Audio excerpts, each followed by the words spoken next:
Feel that? That's not just radiation from the transmitter this time.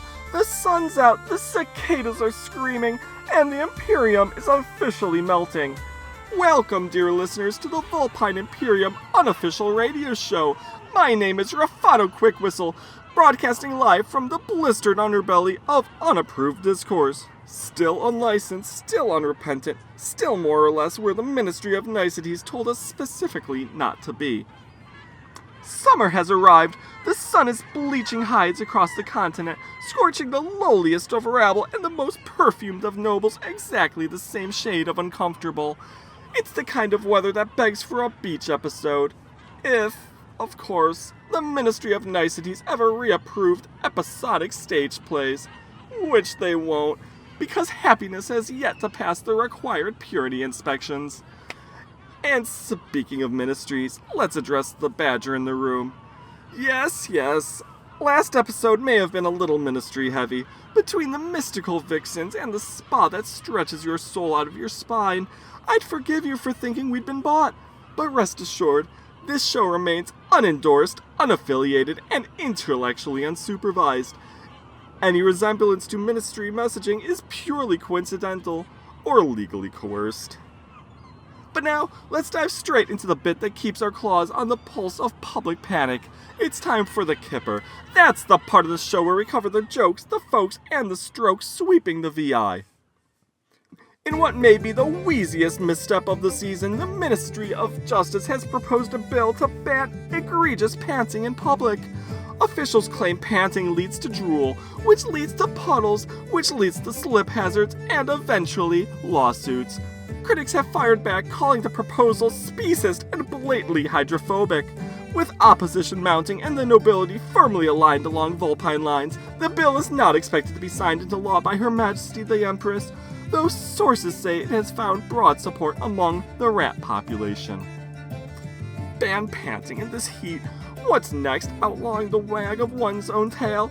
I'll pant where I please, thank you very much, and if a little drool sends you flying, maybe try walking upright for once. Bully Harbor is bracing itself once again as preparations begin for the return of the Brawl Crawl, the city's most anticipated and least insurable summer tradition. Officially described as a multi-venue physical endurance celebration, the event will take participants through a curated route of local taverns, where spirited exchanges are not only anticipated, but seemingly required. Entry is free for registered brawlers, while spectator tickets are available for just 1 guilder. Protective gear not provided, but highly advisable. The Ministry of Niceties has refused to officially acknowledge the event, though one unnamed official was seen quietly polishing a set of brass knuckles outside the busted flagon. And now, today's top tale from the Ministry of Losing the Plot. The Ministry of Commerce has officially recalled every sanctioned map in the Imperium. That's right, if you're holding a map right now, fold it, burn it, or wrap a sandwich in it. It's obsolete. The official reason? Minor inconsistencies in zoning law, trade corridor prioritization, and a few shorelines that appeared to have been misattributed, or, in one suspicious case, a bay that was quietly covered up, almost criminally. Almost. Until they sort it out, all public navigation is suspended. Citizens are advised to rely instead on Minocom's new instinctual orientation system, which is just a fancy way of saying, get lost gracefully. Minocom has unveiled a temporary map template for public use. It's a blank sheet with one arrow labeled, "You are possibly here." Critics are calling it unhelpful, vague, and deeply relatable. Meanwhile, cartographers across the Imperium have gone on strike, claiming psychological duress, emotional erosion, and a credible fear of being personally redrawn. The Ministry, as always, declined official comment. Now we have a submission from a Finian Brightfur, simply stating, "What noise does a shrew make when it dies?" Irk! Irk? I don't understand. Who is this Finian and why is he so morbid? Perhaps some kit with too vivid an imagination. Well, now for this next bit, I'm told we have a shining beacon of progress joining us, Mr. Kinley Canthorough, a local businessman, inventor, and investment opportunist. He's here with a very special On the Wake report. Mr. Canthorough, please enlighten the masses. Hello, all listeners. Thanks to my hard work and investment, I bring to you a new development from the slums. For long enough, the banks of Shamble Creek was not by a dirty swamp, one where kids and honest beasts wallowed in velvet carried. That, however, ends with today. With all materials present, starting today, construction work over a vast area of the riverbed begins. It shall be redeveloped and turned into industry sector, one that, thanks to cheaply eager workers from the local districts, will bring new prosperity to the region. Well, how terribly malevolent of you, Mr. Canthorough, taking time out of your busy schedule of monetizing swampland and sewage to grace us with your oily optimism. But do remind me, how exactly is belching smoke over a creek supposed to be an improvement on, well, a creek? Those are baseline statements. Sure, the smoke and noise may be unpleasant, but the work and wealth it will bring to the area would be well worth it. A price of progress that we all have to pay for the sake of better future. The creek is already basically a sewage outlet into the sea. Covering it with workshops would be something the locals will be grateful for. The voices that speak otherwise are foolish in their opinion. But I am adamant in my investment into this community. Yes, sounds like it. It is always a fun time telling beasts how to use their last scrap of nature in their derelict wasteland. That mob in the background sounds very grateful. Why, if I didn't know any better, I'd say they were just itching to thank you. But please, do go on. What does this redevelopment look like? Gah, say what you want, mister. Beasts are always averse to changes, even if they clearly benefit them all. But to answer your questions, a new embankment will be built from stone. Some beasts may need to be moved, but considering the local pollution, this is for the best. Once those are made, a new set of workshops using the water from the creek for steam power will be built upon it. And to top it off, a tested solution from Zan's example, paid mercenary guards to police the area will surely improve. What is this, you savages? Unhand me at once! Well, I think we can safely say the people of the slumps are not currently accepting investment opportunities at this time. If anyone fishes Mr. Canthorough out of the creek, do let us know if he's still clinging to this optimism, if the leeches haven't claimed it yet for themselves. Now gather round, Vulpinsulins, because I've got a tale to tell. A tale of spectral horror, unholy hugs, and unsuspected friendship. It began one fog-thick evening in Bully Harbor, naturally. I'd gone down to Warehouse Road to meet with a few enterprising associates about acquiring some glow dye, standard fare. But no one came. Just mist and silence. Just me, my charm, and the sense that something was very wrong. Then I heard him. Dragging feet, labored breath, and the sound, oh, the sound of metal claws on stone. From the mist emerged a creature, white as can be save for blood spatters on his face and ruff. ghostly white cavalier getup to boot, like something clawed out of a horror story. His eyes glowed like cinders, and his mouth... He smiled. "Vulpes wants ya," he rasped, like raw steel on whetstone, and he pointed right at me. Friends, I never wanted to be a fish more in my life, so I could slip away. But before I could flee, the true demon arrived, towering, crimson, a being not born of beast nor shadow, but of pure chaos wrapped in velvet and joy.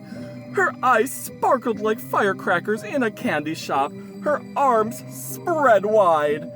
I begged for my life, questioned why the fates had chosen this path to leave this mortal realm, even swore off crime, though my claws were indeed crossed, but nothing inhibited her advance.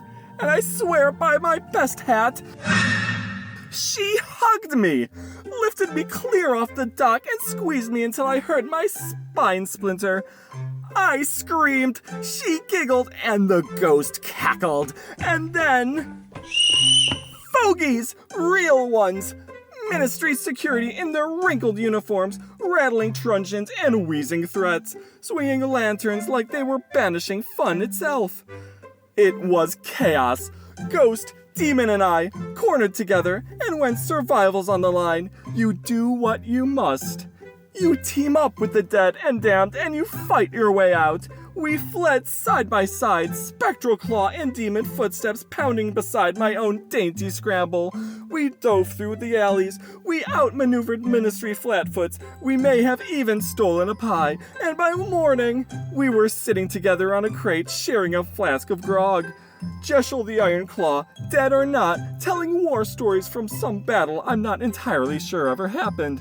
And the red demon Pomodu, she said, counting her pocket change in bright golden 100 guilder coins from cavernous, dimensionally suspect pockets. Turns out she's a panda. Panda? Whatever. It's a species, or she's a demon. Either way, she's lovely. And now, I suppose I have two new friends. One's a maybe ghost, and the other's a giant, huggable doombringer with a coin purse bigger than my childhood trauma. And me? Well, I still can't feel two of my ribs, but I can say this. Sometimes the monsters in the fog aren't there to harm you. They're just offering to buy you drinks. And speaking of chaos-given cuddles and consequence, you remember that demon I mentioned? The one who nearly squeezed the soul out of me? Turns out she's got a squeaky voice and a taste for odd anniversaries. That's right, dear listeners. It's time for On This Day in History, as delivered by my dear friend and occasional chiropractic menace, Pomodu. Take it away, Pom.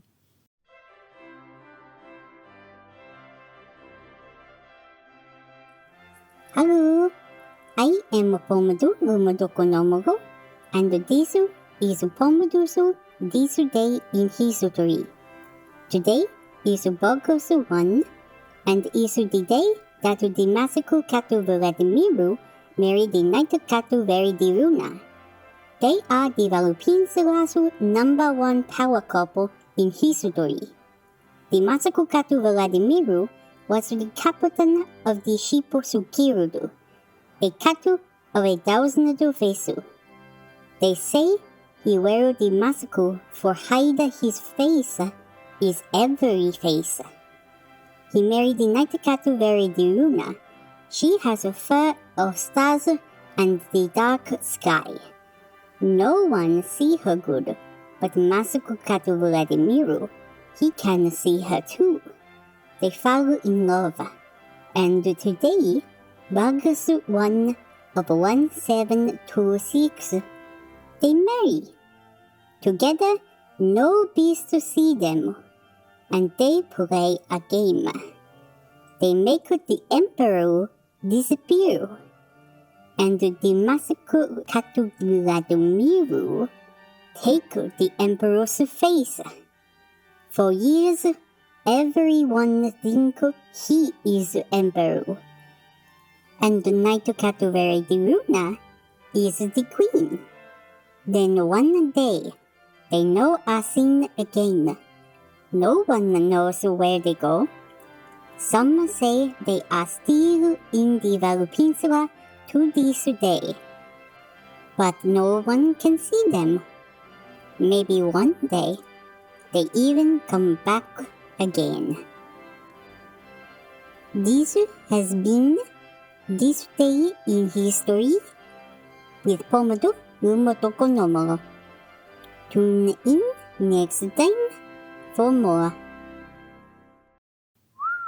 Now that's romance. Steal an empire, fake a smile, and vanish before the masses of unsuspecting Vulpinsulans catch on. If that's not true love, I don't know what is. Happy anniversary, wherever you are. Well, sunburn me sideways, that's another one in the can. You've been listening to the Vulpine Imperium unofficial radio show, your home for the haunted, the unhinged, and the historically dubious.